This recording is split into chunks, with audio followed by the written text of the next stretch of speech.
The future of Linux is read-only. There's been a huge trend of so-called immutable Linux distributions where the entire file system is read-only, and I actually love these distributions. So in this video, I'm basically going to be talking about why you would want to run something like this, or even use this technology to build something yourself, and some of the drawbacks of immutable Linux systems. Now, I knew exactly what I was doing with the title of this video. I know I successfully rage baited some old traditional Linux users into clicking on this video to leave a hate comment, but I do want to make something clear.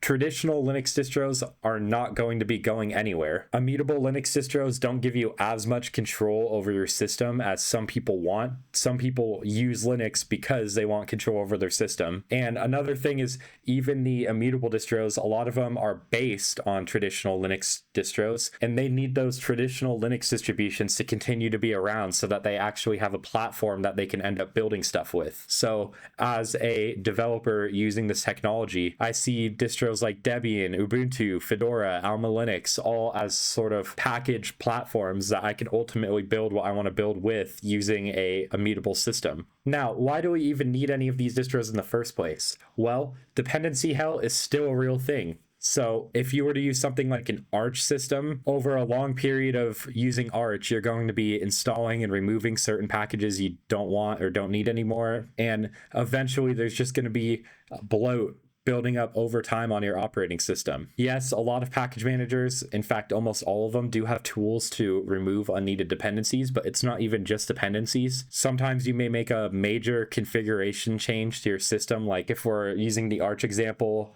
in the Arch racing, you may be switching between different tiling window managers and you just forget to uninstall the old one. And so things just end up building up over time and make the system more bloated. Additionally, major distribution upgrades are a complete mess. So if we're going from especially LTS distros like a Debian 12 to a Debian 13, there may be certain packages in Debian 12 that are not in Debian 13, and then you're unable to do an upgrade because you have to remove all these old packages.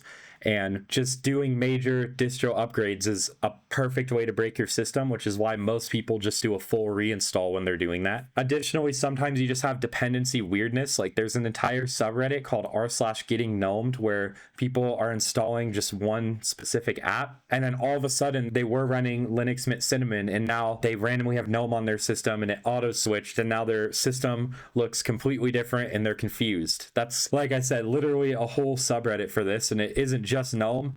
I've never gotten gnomed, but I have back in the day gotten plasma a couple times actually. Not recently, but that's probably because I'm using immutable distros. Another thing is if you're a distro maintainer and you want to make a huge change to your Linux distro, like maybe you're Canonical and you discontinued Unity and you're switching to GNOME, good luck trying to get that change onto everyone's system. Maybe you have to make some sort of migration script. Maybe for distros like Arch, you may have manual intervention required for some things. It's just really hard to make a huge change easily. And with all that, any tinkering I have to do to fix my system to me is downtime. Like me personally, I'm a business student in college. I'm building a Linux distro. For work, I edit for other YouTubers, and I'm making videos for this channel. And then I do all that while trying to go to the gym every day and having a social life. So I just want to get my work. I don't need to be booting into my Arch system and having some sort of package breakage that I have to go out and fix. I just want to use my computer. So that's where immutable Linux distros come in. Now, immutable distros have a few names. Some people call them atomic distros. Some people call them cloud native distros. And technically all of those terms have different meanings, but it can get confusing. So just for the sake of simplification, I'm going to be using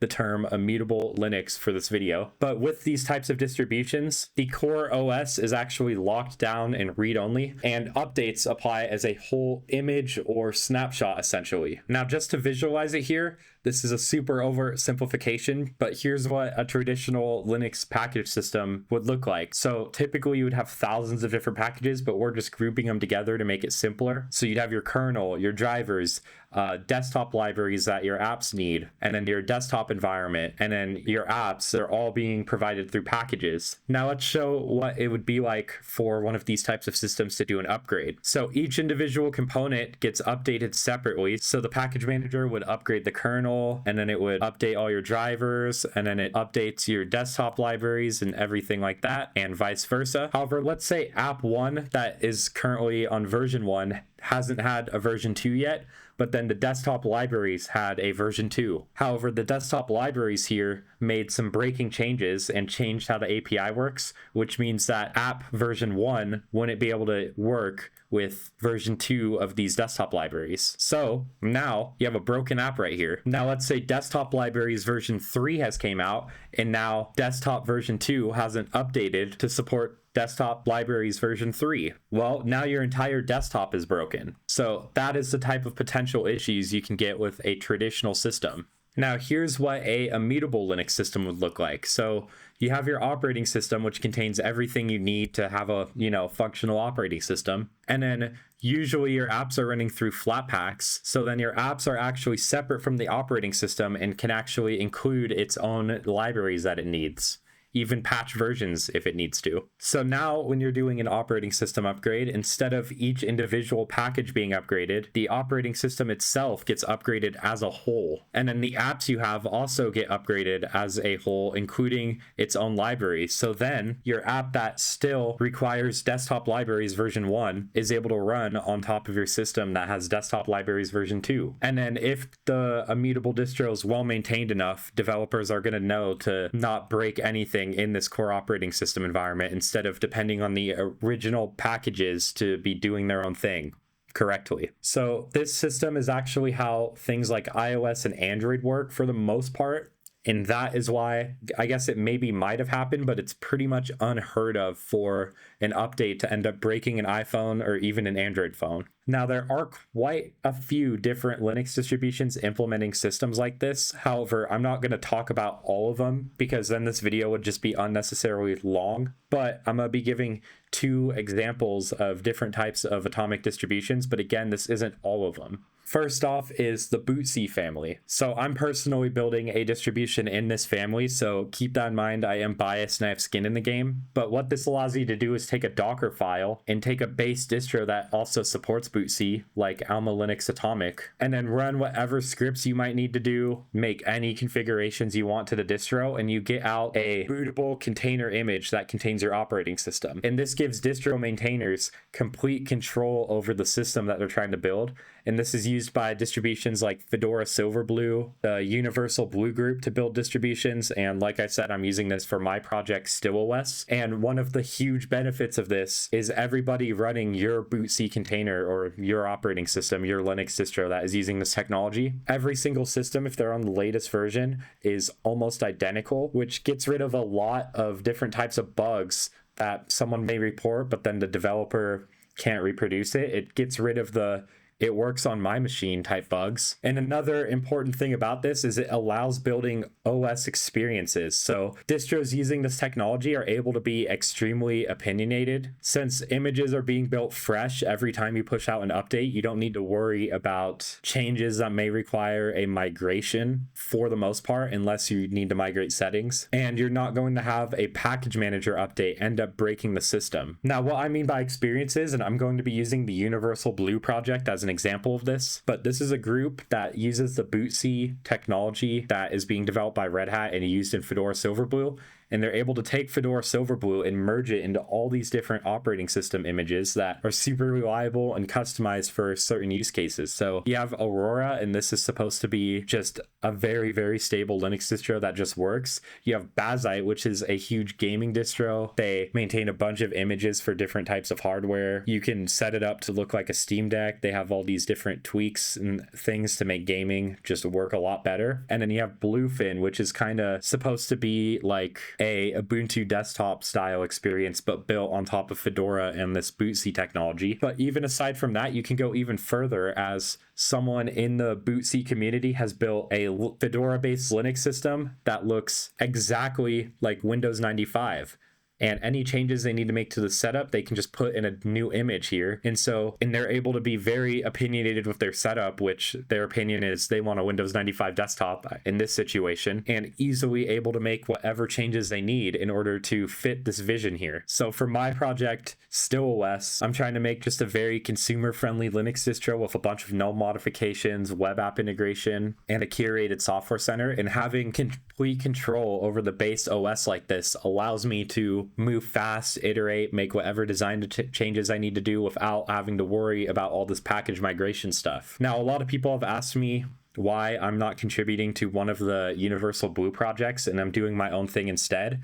And it's because we just simply have different visions of a Linux desktop, but that's okay because we're able to take Bootc and bring the vision that we want to bring to our own different images here. I remember when I made a Reddit post like announcing StillOS's preview, one of the Universal Blue contributors here talked about how we're all sharing infrastructure code with things like actions, ISO generators, and things like that. And we're all able to use this tech to collectively make the visions of a Linux desktop that we all want to make. And he points out all our projects make artifacts. That's the distro you all see. And it's like a set of hot routers in a garage, where Nabarro, which I don't think is a Bootc distro, but doesn't matter with what I'm talking about here. Nabarro has a completely different vibe than Bazite has going on, but collectively as a community, we're able to share parts, infrastructure, and be able to make the visions we want to make. And that is probably the thing I love the most about Bootc distributions. So in the future, I may do some tutorials on how to do this. Let me know in the comment section if you would like something like that, but I would love more different types of Linux experiences and philosophies and ways of thinking to be built using this Bootc technology. Now, another distribution I want to point out is NixOS. This is kind of the arch of immutable distros. I do know a lot about it, although I've never used it, so I'm not going to give a full review on it, but I'm just going to explain what it is. But essentially, and I'm just going to open some random person's config to explain it, but you have a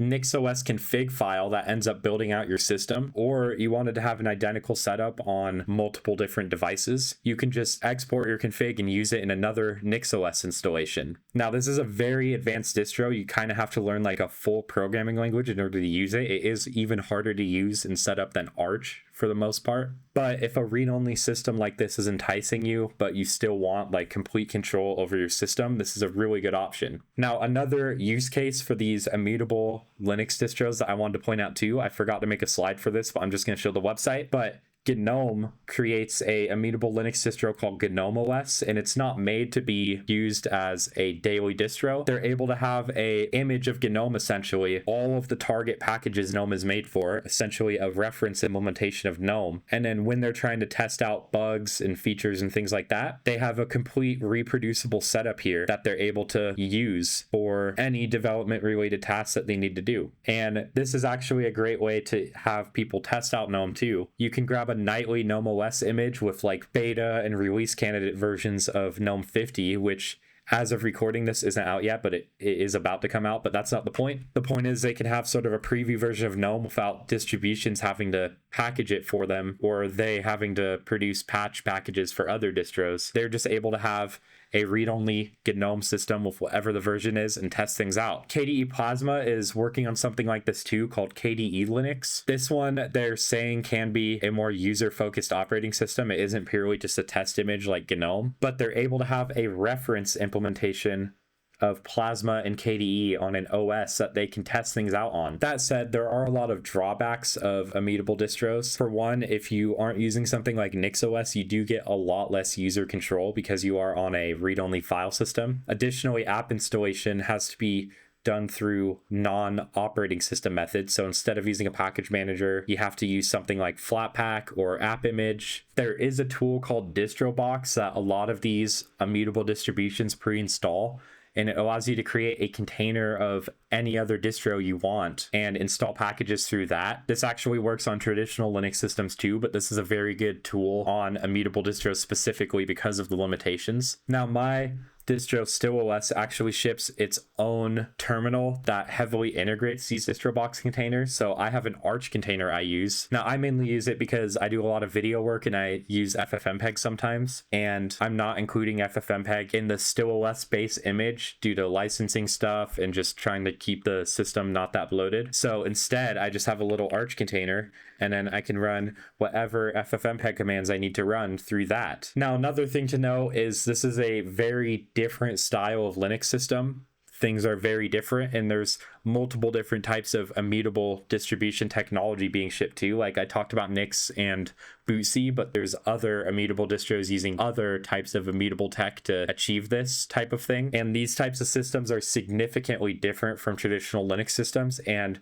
because they're so new, They're not that well documented, and the community isn't that big around these distributions just yet. And then finally, some of these immutable distributions, you might have difficulties doing things like installing NVIDIA drivers. Like we end up making entirely separate images or versions of our distros for just having NVIDIA drivers. And if you need another type of driver, good luck for now. There are some solutions being worked on to help solve this problem, such as systemd sys extension, for example. But for now, this is currently an unsolved problem of immutable distributions. But other than that, I think that this technology is actually core to bringing Linux to a less tech-savvy audience. They can't be fixing package management dependency issues. This helps make Linux as easy to use as iOS, Android, Chrome OS, Mac OS.